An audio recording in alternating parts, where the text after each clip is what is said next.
السلام عليكم ورحمة الله وبركاته. كيف الشباب؟ والله احنا اتألمنا كثير كثير كثير من الموقف اللي شفناه حق المصري اللي لطم الحرمة قدام أولادها وضرب الحرمة يعني قدام أولادها. يعني أنا أعرف الشعب المصري بطل، ويعني أنا رحت مصر وجلست في الدقي، وما يعني ما أعتقدش إنهم بيسكتوا على حاجة زي كذا. أنا أتمنى أن يتم المقابلة الحرمة هذه. يا أخي لما تضربها بهذاك الضرب، ما هيش بنتك ولا هي زوجتك ولا هي أختك، وحتى وإن هي زوجتك يعني ترد اعتبارها يعني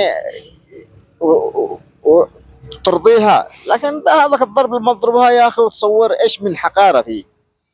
أنا أتمنى من الشعب المصري ما يسكت على هذاك يعني يتم محاسبة هذا الشخص على الضرب اللي ضربه الحرمة، ورد اعتبارها واعطاها تعويض ولاولادها.